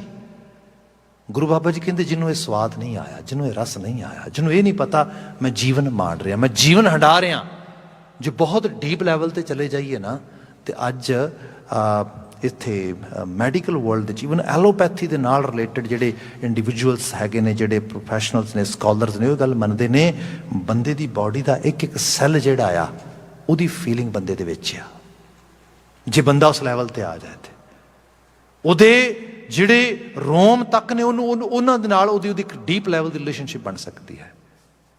ਜਿਸ ਬੰਦੇ ਨੂੰ ਇਹ ਸਾਰੇ ਤੋਂ ਮਤਲਬ ਕੋਈ ਉਹਨੂੰ ਜਾਣਕਾਰੀ ਨਹੀਂ ਗਈ, ਬਾਬਾ ਜੀ ਕਹਿੰਦੇ ਜਿਨੀ ਨਾ ਪਾਇਓ ਪ੍ਰੇਮ ਰਸ, ਕੰਤ ਨਾ ਪਾਇਓ ਸਾਓ। ਰੱਬ ਦੀਆਂ ਗੱਲਾਂ, ਰੱਬ ਉਹਨੂੰ ਤੇ ਇਹ ਨਹੀਂ ਪਤਾ ਮੈਂ ਕੌਣ ਆ, ਮੇਰੀ ਜ਼ਿੰਦਗੀ ਦਾ ਕੀ ਮਾਇਨਾ ਆ, ਮੇਰੀ ਇਸ ਸਾਰੇ ਕਾਸੇ ਦੀ ਹੋਣ ਦਾ ਕੀ ਮਾਇਨਾ ਆ। ਉਹਨੂੰ ਰੱਬ ਬਾਰੇ ਕੀ ਪਤਾ? ਰੱਬ ਦਾ ਤੇ ਸਵਾਦ ਕੀ ਹੁੰਦਾ ਇਹਦਾ ਹੀ ਨਹੀਂ ਪਤਾ। ਕਿਸੇ ਨੇ ਕੋਈ ਚੀਜ਼, ਸਪੋਜ਼ ਕਰੋ ਤੁਸੀਂ ਕਿਸੇ ਨੂੰ ਵੱਖਰੇ ਵੱਖਰੇ ਦੁੱਧ ਤੋਂ, ਖੰਡ ਤੋਂ, ਘਿਓ ਤੋਂ ਬਣੇ ਹੋਏ ਪ੍ਰੋਡਕਟਸ ਜਿਹੜੇ ਹੋ, ਉਹਨਾਂ ਦੇ ਸਵਾਦ ਦੱਸ ਦਿਓ ਵੀ ਵਾਹ ਵਾਹ ਕਿਆ। ਤੁਸੀਂ ਕਦੀ ਗੁਲਾਬ ਜਾਮੁਨ ਖਾ ਕੇ ਦੇਖੋ, ਤੁਸੀਂ ਕਦੀ ਬਰਫੀ ਖਾ ਕੇ ਦੇਖੋ, ਤੁਸੀਂ ਕਦੀ ਮਿਸੂ ਜਾਂ ਤੁਸੀਂ ਮਿਲਕ ਕੇਕ ਖਾ ਕੇ ਦੇਖੋ, ਕਮਾਲ ਹੈ। ਜਿਸ ਬੰਦੇ ਨੇ ਦੁੱਧ ਹੀ ਕਦੀ ਟੇਸਟ ਨਹੀਂ ਕੀਤਾ, ਖੰਡ ਨਹੀਂ ਕਦੀ ਟੇਸਟ ਕੀਤੀ, ਉਹਨੂੰ ਪਤਾ ਹੀ ਨਹੀਂ ਕਿਹੜੀਆਂ ਗੱਲਾਂ ਕਰ ਰਹੇ ਨੇ। ਉਹ ਸਾਰੇ ਬਾਰੇ ਤਾਂ ਪਤਾ ਲੱਗੇਗਾ ਨਾ ਜੇ ਉਹਨੂੰ ਪਤਾ ਹੋਏ ਵੀ ਆਹ ਚੀਜ਼ ਐਵੇਂ ਟੇਸਟ ਕਰਦੀ ਹੈ, ਉਹ ਡੈਫੀਨੇਟਲੀ ਥੋੜ੍ਹਾ ਜਿਹਾ ਡਿਫਰੈਂਟ ਟੇਸਟ ਹੋਏਗਾ, ਥੋੜ੍ਹੀ ਚੀਜ਼ ਡਿਫਰੈਂਟ ਹੋਏਗੀ। ਗੁਰੂ ਬਾਬਾ ਜੀ ਕਹਿੰਦੇ ਕੰਤ ਨਾ ਪਾਇਓ ਸਾਓ। ਫਿਰ ਮੈਟਾਫੋਰ ਦੇਖੋ ਕਿਆ ਕਮਾਲ ਦਿੱਤਾ ਗੁਰੂ ਨਾਨਕ ਸਾਹਿਬ ਨੇ, ਕਹਿੰਦੇ ਸੁਈਏ ਘਰ ਕਾ ਪਾਹੁਣਾ ਜਿਉਂ ਆਇਆ ਤਿਉਂ ਜਾਓ। ਪੰਜਾਬੀ ਕਲਚਰ ਨੂੰ ਸਾਰੇ ਜਾਣਦੇ ਆ ਚੰਗੀ ਤਰ੍ਹਾਂ। ਜਦੋਂ ਕੋਈ ਕਿਸੇ ਦੇ ਘਰ ਮਹਿਮਾਨ ਹੁੰਦਾ, ਈਵਨ ਵੈਸੇ ਵੀ ਕੋਈ ਰਾਹ ਚੱਲਦਾ ਘਰ ਦਾ ਦਰਵਾਜ਼ਾ ਖੜਕਾ ਕੇ ਅੰਦਰ ਆ ਜਾਏ ਤੇ ਸਾਡੇ ਘਰ 'ਚ ਹੁੰਦਾ ਵੀ ਮਹਿਮਾਨ ਹੈ ਸਾਡਾ, ਆਓ ਜੀ ਬੈਠੋ, ਪਾਣੀ ਲਿਆਈਏ, ਚਾਹ ਪੀਓਗੇ, ਬਹਿ ਜਾਓ, 2 ਪਲ ਲੱਗਣੇ ਸਿਰਫ, ਚਲੋ ਜੂਸ ਦਾ ਗਲਾਸ ਹੀ ਪੀ ਜਾਓ, ਇੱਕ ਕੁਛ ਤੇ ਮੂੰਹ ਜੂਠਾ ਕਰ ਜਾਓ। ਐਟਲੀਸਟ ਮੇਰੇ ਘਰ ਆਏ ਹੋ, ਮੇਰੇ ਤੁਸੀਂ ਦਰਵਾਜ਼ੇ ਤੋਂ ਜਿਹੜਾ ਹੈਗਾ ਅੰਦਰ ਪੈਰ ਪਾਇਆ ਹੈ, ਮੈਂ ਚਾਹੁੰਦਾ ਮੈਂ ਤੁਹਾਨੂੰ ਕੁਛ ਨਾ ਕੁਛ ਕੰਫਰਟ, ਕੁਛ ਨਾ ਕੁਛ ਚੰਗੇਰਾ ਤੁਹਾਡੇ ਵਾਸਤੇ ਕਰਕੇ ਤੁਹਾਨੂੰ ਭੇਜਾਂ। ਇਹ ਇੱਕ ਇੱਛਾ ਹੁੰਦੀ ਹੈ। ਤੇ ਸਪੋਜ਼ ਕਰੋ ਬੰਦਾ ਕੋਈ ਕਿਸੇ ਘਰ ਜਾਵੇ ਤੇ ਉੱਥੇ ਘਰ ਦੇ ਵਿੱਚ ਅੱਗੇ ਕੋਈ ਵੀ ਨਾ ਹੋਏ, ਕੋਈ ਮਿਲੇ ਹੀ ਨਾ, ਘਰ ਸਾਰਾ ਸੁੰਨਾ ਪਿਆ ਹੋਏ, ਕਿਸੇ ਨੇ ਚਾਹ ਤੇ ਕੀ ਪਿਆਣੀ ਸੀ, ਮਹਿਮਾਨ ਨਵਾਜ਼ੀ ਤੇ ਕੀ ਕਰਨੀ ਸੀ, ਖਾਣਾ ਤੇ ਕੀ ਖਵਾਉਣਾ ਸੀ, ਕਿਸੇ ਨੇ ਪਾਣੀ ਦਾ ਘੁੱਟ ਵੀ ਨਹੀਂ ਪਿਆਇਆ। ਫਿਰ ਬੰਦਾ ਕਹਿੰਦਾ ਭਾਈ ਮੈਂ ਤੇ ਨਾ ਐਵੇਂ ਆਇਆ ਜਿਵੇਂ ਸੁੰਨੇ ਘਰ ਦਾ ਪ੍ਰਾਹੁਣਾ ਵਾਪਸ ਆਉਂਦਾ। ਮਨੁੱਖ ਇਸ ਧਰਤੀ ਤੇ ਆਇਆ ਤੇ ਇਸ ਧਰਤੀ ਦਾ ਜ਼ਰਾ ਜ਼ਰਾ ਮਨੁੱਖ ਨੂੰ ਨਵਾਜਣ ਲਈ, ਮਨੁੱਖ ਨੂੰ ਅਹਿਸਾਸਣ ਲਈ, ਮਨੁੱਖ ਨੂੰ ਬਖਸ਼ਿਸ਼ ਕਰਨ ਲਈ ਤਿਆਰ ਸੀਗਾ। ਤੇ ਹੋਇਆ ਕਿ ਬੰਦਾ ਕੁਝ ਵੀ ਪਰਸੀਵ ਨਹੀਂ ਕਰ ਪਾਇਆ, ਕੁਝ ਵੀ ਨਹੀਂ ਲੈ ਪਾਇਆ। ਜਿਹੋ ਜਿਹਾ ਮੂੰਹ ਲੈ ਕੇ ਆਇਆ ਸੀ ਉਸੇ ਮੂੰਹ ਨਾਲ ਹੀ ਵਾਪਸ ਤੁਰ ਚੱਲਾ। ਸੁਈਏ ਘਰ ਕਾ ਪਾਹੁਣਾ ਜਿਉਂ ਆਇਆ ਤਿਉਂ ਜਾਓ। ਮੈਂ ਆਪ ਖੁਦ ਵੀ ਕਰਕੇ ਦੇਖਿਓ ਇਸ ਚੀਜ਼ ਨੂੰ। ਸਾਡੇ ਮੈਂਟਲ ਹੈਲਥ ਵਿੱਚ ਖਾਸ ਕਰਕੇ ਕਾਉਂਸਲਿੰਗ ਦੇ ਵਿੱਚ ਇਹ ਚੀਜ਼ ਹੁੰਦੀ ਹੈ ਕਿ ਸਪੋਜ਼ ਕੋਈ ਬੰਦਾ ਕਿਸੇ ਜੀਵਨ ਦੇ ਕਿਸੇ ਪੜਾਅ ਦੇ ਵਿੱਚੋਂ, ਮੁਸ਼ਕਲ ਵਿੱਚੋਂ ਲੰਘ ਰਿਹਾ, ਕੁਝ ਚੀਜ਼ਾਂ ਹੋ ਰਹੀਆਂ ਨੇ, ਉਹਨੂੰ ਕੁਝ ਹੋਪ ਚਾਹੀਦੀ ਹੈ, ਉਹਨੂੰ ਕੋਈ ਉਮੀਦ ਚਾਹੀਦੀ ਹੈ, ਅਤੇ ਉਹ ਬੜਾ ਤੰਗ ਆ। ਅਤੇ ਸੋਲਿਊਸ਼ਨ ਫੋਕਸਡ ਅਪਰੋਚ ਹੈ ਇੱਕ, ਪ੍ਰੋਬਲਮ ਟਾਕ ਨਾ ਕਰੋ, ਬਹੁਤ ਹੋ ਗਈ, enough, let's create sum sort of solution. ਉਹਦੇ ਲਈ ਇੱਕ ਸੋਲਿਊਸ਼ਨ ਬੇਸਡ ਅਪਰੋਚ ਅਡਾਪਟ ਕੀਤੀ ਜਾਏ, ਸੋਲਿਊਸ਼ਨ ਫੋਕਸਡ, ਉਹ 'ਤੇ ਫੋਕਸ ਕਰੋ। ਉਹਦੇ ਲਈ ਇੱਕ ਛੋਟਾ ਜਿਹਾ ਉਹਦੇ 'ਚ ਕਹਿ ਲਓ ਕਿ ਟਾਸਕ ਹੁੰਦਾ ਆ, ਅਤੇ ਉਹ ਬਿਟਵੀਨ ਕਲਾਇੰਟ ਐਂਡ ਕਾਉਂਸਲਰ ਹੁੰਦਾ। ਮੋਸਟਲੀ ਕਾਉਂਸਲਰ ਨੂੰ ਇਹ ਕਹਿੰਦਾ ਕਿਉਂਕਿ ਇੱਕ ਪਲ ਲਈ ਨਾ ਅੱਖਾਂ ਬੰਦ ਕਰ, ਅਤੇ ਜਿਵੇਂ ਮੈਂ ਕਹਿ ਰਿਹਾ ਉਸ ਤਰੀਕੇ ਨਾਲ ਆਪਣੇ ਮਨ ਨੂੰ ਮੇਰੇ ਕਹੇ ਦੇ ਮੁਤਾਬਕ, ਮੇਰੇ ਵਰਡਸ ਦੇ ਅਕੋਰਡਿੰਗਲੀ ਚੱਲਣ ਦੇ। I will escort your mind, let's allow yourself to go that side direction. ਠੀਕ ਹੈ ਜੀ। ਸਪੋਜ਼ ਤੈਨੂੰ ਕੋਈ ਮੁਸ਼ਕਲ ਹੈ, ਤਕਲੀਫ ਹੈ, ਦੁੱਖ ਹੈ, ਪੀੜਾ ਆ, ਅੱਜ ਰਾਤ ਨੂੰ ਤੂੰ ਸੌਣਾ ਆ, ਕੱਲ ਸਵੇਰੇ ਉੱਠਦਾ ਤੂੰ, ਜਦੋਂ ਉੱਠੇ ਤੂੰ ਅੱਖਾਂ ਖੋਲੇ, ਉਹ ਮੁਸ਼ਕਲ ਨਾ ਰਹੇ, ਉਹ ਮੁਸੀਬਤ ਨਾ ਰਹੇ, ਉਹ ਤਕਲੀਫ ਨਾ ਰਹੇ, ਮੈਨੂੰ ਇਹ ਦੱਸੇਗਾ how are you gonna notice that struggle is not here. ਇਹ ਸੋਚ ਕੇ ਦੱਸ, ਕਿਵੇਂ ਨੋਟਿਸ ਕਰੇਗਾ ਵੀ ਉਹ ਮੁਸ਼ਕਲ ਨਹੀਂ ਹੈਗੀ, ਹੁਣ ਮੁਸੀਬਤ ਨਹੀਂ ਹੈਗੀ ਜਿਹੜੀ ਮੈਨੂੰ ਤੰਗ ਕਰ ਰਹੀ ਸੀ। ਥੋੜ੍ਹਾ ਔਖਾ ਕੰਮ ਹੈ, ਬੰਦੇ ਨੂੰ ਕਈ ਵਾਰੀ ਬਹੁਤ ਟਾਈਮ ਵੀ ਲੱਗਦਾ ਇਹਦੇ ਬਾਰੇ ਵੀ ਇਹ ਕਿਵੇਂ ਇਮੈਜਿਨ ਕਰਾਂਗਾ ਮੈਂ। ਉਹਦਾ ਰੀਜ਼ਨ ਇਹ ਹੈ ਉਹਨੂੰ ਪਤਾ ਹੀ ਨਹੀਂ। ਐਕਚੁਅਲ ਲੈਵਲ 'ਤੇ ਇੱਥੋਂ ਜਾ ਕੇ ਇਹ ਵੀ ਪਤਾ ਲੱਗਦਾ ਹੈ ਉਹਨੂੰ ਇਹ ਵੀ ਨਹੀਂ ਪਤਾ ਮੁਸ਼ਕਲ ਕੀ ਹੈ। ਮੈਂ ਕਿਹਦੇ ਤੋਂ ਭੱਜਣਾ ਚਾਹੁੰਦਾ, ਕਿਹੜੀ ਚੀਜ਼ ਮੈਂ ਚਾਹੁੰਦਾ ਜਿਹੜੀ ਮੇਰੇ ਕੋਲ ਨਾ ਹੋਏ। ਜਦੋਂ ਇਸ ਲੈਵਲ 'ਤੇ ਗੱਲ ਹੋਈ, ਉਹਨੂੰ ਕਿਹਾ ਗਿਆ ਓਕੇ ਇਸ ਬਾਰੇ ਸੋਚ। ਫਿਰ ਕਈ ਵਾਰੀ ਲਿਟਰਲੀ ਤੌਰ 'ਤੇ ਕਈ ਵਾਰ ਲੋਕ ਫਿਰ ਇੱਥੇ ਬਹੁਤ ਸਾਰਾ ਦੇ ਸਟਾਰਟ ਕਰਾਇੰਗ, ਦੇ ਸਟਾਰਟ ਵੀਪਿੰਗ ਔਨ ਦੈਟ ਸਾਈਡ। ਜੇ ਪੁੱਛੀਏ ਕਿਉਂ, ਕਹਿੰਦੇ ਹੁਣ ਸੋਚਦਾ ਆ, ਮੈਂ ਤਾਂ ਕਿੰਨੀ ਵਾਰੀ ਕਈਆਂ ਦੇ ਮੂੰਹ ਤੋਂ ਸੁਣਿਆ ਖੁਦ, ਕਾਸ਼ ਕਿਤੇ ਐਵੇਂ ਦਾ ਮੌਕਾ ਮਿਲ ਹੀ ਜਾਏ, ਕਾਸ਼ ਐਵੇਂ ਦਾ ਮੌਕਾ ਮਿਲ ਜੇ। I really want to do everything differently from scratch. ਫਿਰ ਕਈ ਵਾਰ ਇਹ ਵੀ ਗੱਲ ਹੁੰਦੀ ਹੈ, ਅਸੀਂ ਉਹਨਾਂ ਨੂੰ ਕਹਿੰਦੇ ਆ ਓਕੇ ਮੌਕਾ ਅੱਜ ਹੀ ਮਿਲ ਗਿਆ, ਹੁਣ ਤੋਂ ਹੀ, ਕੈਨ ਵੀ ਸਟਾਰਟ ਨਾਓ। ਹੁਣ ਆਹ ਜਿਹੜੀ ਚੀਜ਼ ਆ ਐਕਚੁਅਲੀ ਹੋਪ ਦੇਣ ਵਾਸਤੇ ਹੁੰਦੀ ਹੈ। ਪਰ ਇੱਥੇ ਗੁਰੂ ਬਾਬਾ ਜੀ ਕਹਿੰਦੇ ਕਿ ਜਦੋਂ ਬੰਦਾ ਵੇਖੇ ਪਿੱਛੇ ਮੁੜ ਕੇ ਪਤਾ ਲੱਗੇ ਓਹੋ ਮੈਂ ਤੇ ਜੋ ਕਰਨ ਵਾਸਤੇ ਆਇਆ ਸੀ, ਜੋ ਪ੍ਰਾਪਤ ਕਰਨਾ ਸੀ, ਉਹ ਤੇ ਕੁਛ ਵੀ ਨਹੀਂ ਹੋਇਆ। ਸੁੰਨੇ ਘਰ ਕਾ ਪਾਹੁਣਾ, ਜਿਵੇਂ ਕਿਸੇ ਸੁੰਨੇ ਘਰ ਗਿਆ ਮਹਿਮਾਨ ਬਣ ਕੇ, ਜਿਵੇਂ ਦਾ ਗਿਆ ਉਵੇਂ ਦਾ ਹੀ ਵਾਪਸ ਆ ਗਿਆ। ਸੁੰਨੇ ਘਰ ਕਾ ਪਾਹੁਣਾ, ਜਿਉਂ ਆਇਆ ਤਿਉਂ ਜਾਓ। ਹੁਣ ਮਹੱਲਾ ਪਹਿਲਾ ਅਗਲਾ ਸ਼ਲੋਕ ਇਹਦੇ ਨਾਲ ਹੈ। 100 ਉਲਾਮੇ ਦਿਨੇ ਕੇ ਰਾਤੀ ਮਿਲਨ ਸਹੰਸ। ਸਹੰਸ ਕਹਿੰਦੇ 1000। ਉਲਾਮੇ ਦੇਖੋ, ਬੱਚਾ ਹੁੰਦਾ ਹੈ ਨਾ, ਬੱਚੇ ਨੂੰ ਅਸੀਂ ਵਾਰ-ਵਾਰ ਟੋਕਦੇ ਹਾਂ, ਵਾਰ-ਵਾਰ ਰੋਕਦੇ ਹਾਂ। ਐਕਚੁਅਲ ਲੈਵਲ ਤੇ ਅਸੀਂ ਉਹਦੀ ਹਰ ਗੱਲ ਤੇ ਇਤਰਾਜ਼ ਕਰਦੇ ਹਾਂ। ਅਸੀਂ ਕਹਿੰਦੇ ਹਾਂ ਆਹ ਨਹੀਂ ਠੀਕ ਕਰ ਰਿਹਾ, ਆਹ ਨਹੀਂ ਠੀਕ ਕਰ ਰਿਹਾ, ਕਿਉਂਕਿ ਅਸੀਂ ਉਸ ਨੂੰ ਪਰਫੈਕਟ ਬਣਾਉਣਾ ਚਾਹੁੰਦੇ ਹਾਂ, ਅਸੀਂ ਉਹਨੂੰ ਠੀਕ ਕਰਨਾ ਚਾਹੁੰਦੇ ਹਾਂ। ਅਸੀਂ ਉਹਨੂੰ ਚਾਹੁੰਦੇ ਹਾਂ ਇਹਦੇ 'ਚ ਕੋਈ ਗਲਤੀ ਕਮੀ ਖਾਮੀ ਰਹੇ ਨਾ, ਠੀਕ। ਅਸੀਂ ਉਸ ਨੂੰ ਐਕਚੁਅਲ ਲੈਵਲ ਤੇ ਪੰਜਾਬੀ 'ਚ ਕਿਹਾ ਜਾਏ, ਅਸੀਂ ਉਹਨੂੰ ਉਲਾਮੇ ਦਿੰਦੇ ਹਾਂ। ਉਹ ਕੰਮ ਕਰਦਾ ਸੀ ਕਿ ਨਾ ਨਾ ਨਾ ਇਹ ਗਲਤ ਕੀਤਾ, ਦੁਬਾਰਾ ਐਵੇਂ ਕਰ, ਇਸ ਤਰ੍ਹਾਂ ਨਹੀਂ ਕਰਨਾ, ਇਸ ਤਰ੍ਹਾਂ ਨਹੀਂ ਕਰਨਾ। ਉਹ ਠੀਕ ਗੱਲ ਵੀ ਕਹਿੰਦਾ, ਉਹਦੇ ਵਿੱਚੋਂ ਵੀ ਗਲਤੀ ਲੱਭ ਕੇ ਉਹਨੂੰ ਦਰੁਸਤ ਕਰਦੇ, ਉਲਾਮੇ ਦਿੰਦੇ ਹਾਂ। ਫਿਰ ਹੌਲੀ ਹੌਲੀ ਬੱਚਾ ਇੱਕ ਏਜ ਆਉਂਦੀ ਹੈ ਜਦੋਂ ਫੈਡਅਪ ਹੋਣਾ ਸ਼ੁਰੂ ਹੋ ਜਾਂਦਾ, ਅਤੇ ਉਹ ਫਿਰ ਜੇ ਤੁਸੀਂ ਉਲਾਮਾ ਦਿੰਦੇ ਹੋ, ਉਹ ਕਹਿੰਦਾ I don't want to talk to you. ਫਿਰ ਬੰਦਾ ਕੀ ਕਰਦਾ, ਇਹ ਨਹੀਂ ਵੀ ਉਹ ਗਲਤੀਆਂ ਦਿਸਦੀਆਂ ਨਹੀਂ, ਉਹ ਹੁੰਦੀਆਂ ਨਹੀਂ, ਉਹ ਸਭ ਕੁਝ ਹੋ ਰਿਹਾ ਹੁੰਦਾ।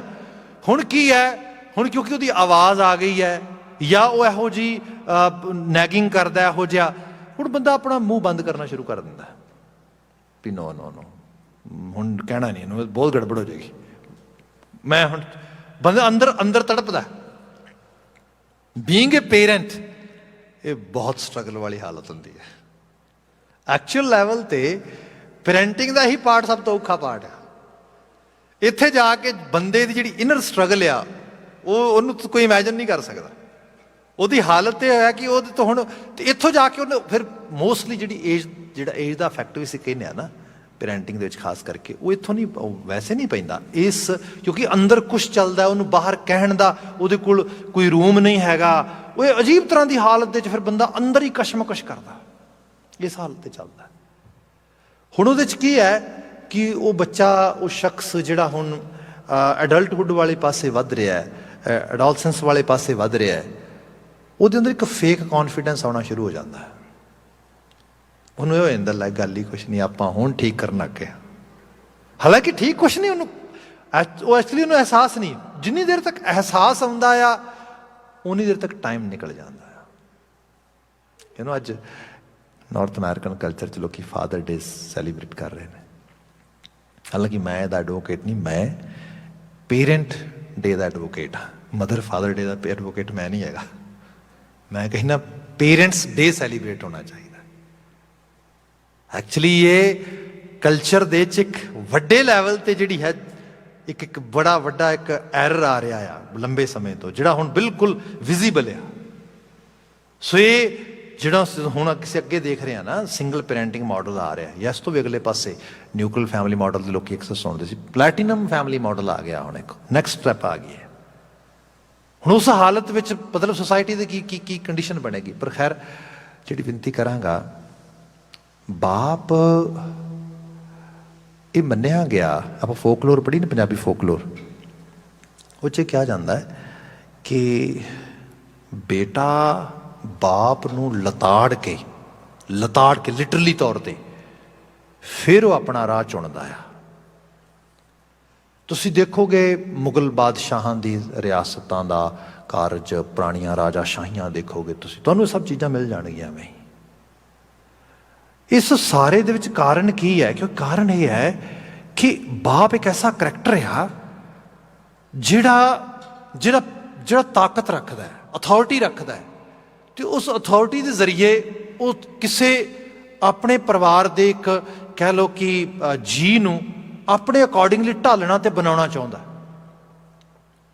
ਜਦੋਂ ਇਹ ਚੀਜ਼ ਕਰਨਾ ਚਾਹੁੰਦਾ ਅਤੇ ਉਹ ਫਿਰ ਉਹ ਸਾਹਮਣੇ ਵਾਲੇ ਦੀ ਮਰਜ਼ੀ ਨਹੀਂ ਚੱਲਣ ਦਿੰਦਾ। ਇਹਦੇ ਨਾਲ ਫਿਰ ਜਿਹੜੀ ਕਿਡ ਫਾਦਰ ਰਿਲੇਸ਼ਨਸ਼ਿਪ ਆ, ਉਹ ਕਈ ਵਾਰੀ ਬੜੀ ਕੰਪਰੋਮਾਈਜ਼ ਹੋ ਜਾਂਦੀ ਹੈ। ਉਹ ਉਹਦੇ 'ਚ ਬੜੀ ਖਰਾਬੀ ਵੀ ਆ ਜਾਂਦੀ, ਬੜਾ ਕੁਛ ਆ ਜਾਂਦਾ ਹੈ। ਜਿਵੇਂ ਬਦਲਿਆ, ਵਕਤ ਬਦਲਿਆ, ਬੱਚਿਆਂ ਦੀ ਗਿਣਤੀ ਘਰ 'ਚ ਘੱਟ ਗਈ, ਇਮੋਸ਼ਨਸ ਤੇ ਬੰਦੇ ਥੋੜ੍ਹੇ ਬਹੁਤੇ ਹੁੰਦੇ ਹੀ ਨੇ, ਅਟੈਚਮੈਂਟ ਵੀ ਹੁੰਦੀ ਹੈ। ਹੌਲੀ ਹੌਲੀ ਸੁਸਾਇਟੀ ਵੀ ਐਸੀ ਬਣ ਗਈ ਕਿ ਭਾਈ ਕਈ ਵਾਰੀ ਬੰਦੇ ਨੂੰ ਵਿਜ਼ਡਮ ਨਹੀਂ, ਐਂਗਰ ਜਿਹੜਾ ਗੁੱਸਾ ਜਿਹੜਾ ਆ ਉਹਨੂੰ ਉਹਦੇ ਬਿਹੇਵੀਅਰ ਨੂੰ ਲੀਡ ਕਰਦਾ ਹੈ ਤੇ ਉਹ ਬਾਪ ਕੁੱਟਣ ਲੱਗ ਜਾਂਦਾ, ਫਿਜ਼ੀਕਲ ਅਬਿਊਜ਼ ਕਰਨ ਲੱਗ ਜਾਂਦਾ, ਵਰਬਲੀ ਅਬਿਊਜ਼ ਕਰਨ, ਦੈਟਸ ਨਾਟ ਗੁੱਡ। ਸੋ ਲਾ ਬਣ ਗਏ, ਸਭ ਚੀਜ਼ਾਂ ਹੌਲੀ ਹੌਲੀ ਇਸ ਕਿਸਮ ਦੀਆਂ ਆ ਗਈਆਂ। ਉਹ ਸਾਰੇ ਵਿੱਚ ਹੋਇਆ ਕਿ ਬਾਪ ਹੌਲੀ ਹੌਲੀ ਚੁੱਪ ਕਰ ਗਏ। ਉਹ ਕਹਿਣ ਲੱਗੇ ਨੋ ਐਕਚੁਅਲੀ ਨਾ ਮੈਂ ਹੁਣ ਚੁੱਪ ਹੀ ਕਰ ਜਾ, ਠੀਕ ਹੈ। ਉਹਦਾ ਰੋਲ ਸਿਰਫ ਇੱਕ ਬ੍ਰੈਡ ਵਿਨਰ ਦੇ ਤੌਰ 'ਤੇ ਰਹਿ ਗਿਆ। ਉਹਦਾ ਰੋਲ ਸਿਰਫ ਥੋੜ੍ਹਾ ਬਹੁਤਾ ਫਰ ਫੈਮਿਲੀ ਨੂੰ ਸਿਕਿਉਰਿਟੀ ਪ੍ਰੋਵਾਈਡ ਕਰਨ 'ਤੇ ਇਹਦੇ ਤੱਕ ਰਹਿ ਗਿਆ। ਇੰਨਾ ਕੁ ਰੋਲ ਉਹਦਾ ਉਸ ਸੀਮਤ ਹੁੰਦਾ ਗਿਆ। ਅਤੇ ਉਹਦਾ ਹੋਇਆ ਕਿ ਹੁਣ ਉਹ ਸ਼ਖਸ ਉਸ ਪਰਿਵਾਰ ਵਿੱਚ ਪਲ ਕੇ ਬੱਚਾ ਅੱਗੇ ਵੱਧ ਰਿਹਾ। ਜਦੋਂ ਅੱਗੇ ਵੱਧ ਰਿਹਾ ਹੈ ਅਤੇ ਹੁਣ ਜਿਵੇਂ ਬਾਪ ਚੁੱਪ ਕਰ ਗਿਆ ਸੀ, ਐਵੇਂ ਹੌਲੀ ਹੌਲੀ ਫਰੈਂਡਸ ਵੀ ਚੁੱਪ ਕਰਨਾ ਸ਼ੁਰੂ ਹੋ ਗਏ। ਕਮੀਆਂ ਵੇਖੀਆਂ, ਕੋਈ ਗੱਲ ਨਹੀਂ, ਇਟਸ ਓਕੇ, ਇਹਦਾ ਬਿਹੇਵੀਅਰ ਆ, ਇਹਦਾ ਨੇਚਰ ਆ। ਹੌਲੀ ਹੌਲੀ ਜਿੱਥੇ ਵਰਕ ਇਨਵਾਇਰਮੈਂਟ ਜਾਂਦਾ ਸੀਗਾ, ਉਹਨਾਂ ਦੇਖਿਆ ਵੀ ਇਹਦੇ 'ਚ 2 ਕੰਮ ਚੰਗੇ ਕਰ ਲੈਂਦਾ, ਇੱਕ ਖਰਾਬ ਕਰ ਦਿੰਦਾ, ਪਰ ਇਹਦੀ ਰਿਪਲੇਸਮੈਂਟ ਕੋਈ ਨਹੀਂ, ਲੈਟਸ ਕੀਪ ਔਨ ਵਰਕਿੰਗ। ਉੱਥੇ ਵੀ ਚੱਲੀ ਗਿਆ। ਹੁਣ ਹੌਲੀ ਹੌਲੀ ਇੱਕ ਟਾਈਮ ਐਸਾ ਹੁੰਦਾ ਬੰਦੇ ਨੂੰ ਕੌਨਸ਼ੀਅਸ ਲੈਵਲ 'ਤੇ ਆਪਣੀ ਅਨਕੰਪੈਟੇਬਿਲਿਟੀ ਦਿਸਣੀ ਸ਼ੁਰੂ ਹੋ ਜਾਂਦੀ ਹੈ। ਇੱਥੇ ਜਾ ਕੇ ਫਿਰ ਉਹਨੂੰ 100 ਉਲਾਮੇ ਦਿਨੇ ਕੇ, ਉਹਨੂੰ ਬਾਹਰੋਂ ਨਹੀਂ ਉਲਾਮੇ ਮਿਲਦੇ, ਲੋਕੀ ਨਹੀਂ ਆ ਕੇ ਕਹਿੰਦੇ, ਲੋਕੀ ਤਾਂ ਚੁੱਪ ਕਰ ਗਏ ਸਾਰੇ। ਹੁਣ ਪਤਾ ਕੌਣ ਉਲਾਮੇ ਦਿੰਦਾ ਹੈ? ਮਨ। ਤੇ ਮਨ ਦੇ ਉਲਾਮੇ ਸਹਿਣੇ ਬੜੇ ਔਖੇ ਨੇ, ਬੜੇ ਕਠਿਨ ਨੇ। ਅੰਦਰੋਂ ਆਵਾਜ਼ਾਂ ਆਉਂਦੀਆਂ ਨੇ, you are wrong, you are note doing good thing over here, that's not good thing. ਹੁਣ ਸੱਚਾਈ ਇਹ ਹੈ, ਬਾਪ ਤੋਂ ਤੇ ਲੋਕੀ ਘਰੋਂ ਭੱਜ ਜਾਂਦੇ, ਜੌਬ ਛੱਡ ਦਿੰਦੇ, ਸਕੂਲ ਛੱਡ ਦਿੰਦੇ। ਸਕੂਲ ਟੀਚਰ ਨੋ ਮੈਂ ਨਹੀਂ ਟੀਚਰਸ ਦੀ ਗੱਲ ਸੁਣਨੀ। ਉਹ ਭਲੇ ਬੰਦੇ ਆਪਣੇ ਆਪ ਤੋਂ ਭੱਜ ਕੇ ਕਿੱਥੇ ਜਾਏਗਾ? ਇਸ ਲਈ ਕਦੀ ਉਲਾਮਾ ਦੀ ਉਹ ਇਸ਼ਰਾਰ ਕਿਹਾ ਜਾਂਦਾ ਨਾ ਵੀ ਬੰਦਾ ਕਈ ਵਾਰੀ ਜਦੋਂ ਬੜਾ ਘਬਰਾਉਂਦਾ ਹੈ ਤੇ ਉਦੋਂ ਪਤਾ ਹੀ ਕਹਿੰਦਾ ਹੈ, ਅਬ ਤੋਂ ਘਬਰਾ ਕੇ कहते हैं कि मर जाएंगे। ਬੰਦਾ ਬਹੁਤ ਤੋਂ ਬੜਾ ਘਬਰਾਉਂਦਾ ਨਾ, ਬੰਦਾ ਕਹਿੰਦਾ you know Aam ਗੋਨਾ kill my self, I will do suicide. ਉਹ ਕਹਿੰਦਾ ਗੋ ਹੈਡ ਜੇ ਕਰਨਾ ਕਰ ਲੈ, ਪਰ ਮੇਰੀ ਗੱਲ ਸੁਣ ਕੇ ਜਾਈ। अब तो घबरा के कहते हैं मर जाएंगे, मर के भी चैन ना मिला तो कहां जाएंगे। सजना ਜਦੋਂ ਉਹ, ਕਿਉਂਕਿ ਕੌਨਸ਼ੀਅਸ ਤੇ ਨਹੀਂ ਨਾ ਮਰਨੀ, ਵੱਧ ਤੋਂ ਵੱਧ ਕਲਬੂਤ ਖਤਮ ਕਰ ਲੇਗਾ। ਕਲਬੂਤ ਤੇ ਤੰਗ ਹੀ ਨਹੀਂ ਕਰ ਰਿਹਾ, ਹੱਥ ਥੋੜਾ ਉਲਾਮੇ ਦੇ ਰਿਹਾ ਤੈਨੂੰ, ਤੇਰਾ ਸਰੀਰ ਥੋੜਾ, ਤੇਰੀਆਂ ਲੱਤਾਂ ਥੋੜਾ ਉਲਾਮੇ ਦੇ ਰਹੀਆਂ ਤੈਨੂੰ ਨਾ। ਉਲਾਮੇ ਤੇ ਉਹ ਦੇ ਰਿਹਾ ਜਿਹੜਾ ਇਨਵਿਜ਼ੀਬਲ ਹੈ ਤੇਰੇ ਵਾਸਤੇ। ਉਹਦੇ ਤੇ ਕਿਉਂ ਨਹੀਂ ਆਉਂਦਾ? ਹੈ ਨਹੀਂ ਕਮਾਲ ਦਾ ਸੰਦੇਸ਼, ਹੈ ਨਹੀਂ ਕਮਾਲ ਦੇ ਬਚਨ ਬਾਣੀ ਦੇ। ਮਾਈਂਡ ਬਲੋਇੰਗ ਹੈ ਜੀ। ਮੈਂ ਤੇ ਪੜ੍ਹਦਾ, ਦੇਖਦਾ, ਸੋਚਦਾ ਬਾਬਾ ਰੋਮ ਰੋਮ ਵੀ ਤੇਰਾ ਧੰਨਵਾਦ ਕਰੀਏ ਤੇ ਥੋੜਾ ਹੈ। ਜੋ ਤੂੰ ਸਮਝਾ ਦਿੱਤਾ ਹੈ, ਜੋ ਤੂੰ ਦੱਸ ਦਿੱਤਾ ਹੈ, ਜੋ ਤੂੰ ਇਹਦੇ 'ਚ ਪਾ ਦਿੱਤਾ ਹੈ। ਬਚਨ ਅਜੇ ਕੰਟੀਨਿਊ ਹੈ, ਇਹਦੀ ਵਿਚਾਰ ਆਉਂਦੇ ਸਮੇਂ 'ਚ ਕਰਾਂਗੇ। ਅੱਜ ਵਾਸਤੇ ਸਮਾਂ ਸਮਾਪਤ ਹੋ ਗਿਆ। ਇੰਨੀਆਂ ਕਿ ਬੇਨਤੀਆਂ ਨਾਲ ਖਿਮਾ। ਕਿਰਸਾਨੀ ਸੰਘਰਸ਼ ਨਾਲ ਜੂਝ ਰਹੇ ਮਾਈ ਭਾਈ ਦੀ ਸਫਲਤਾ ਹੋਏ, ਚੜ੍ਹਦੀ ਕਲਾ ਹੋਏ, ਇਸੇ ਅਰਦਾਸ ਨਾਲ ਸਮਾਪਤੀ ਕਰ ਰਹੇ ਹਾਂ। ਵਾਹਿਗੁਰੂ ਜੀ ਕਾ ਖਾਲਸਾ, ਵਾਹਿਗੁਰੂ ਜੀ ਕੀ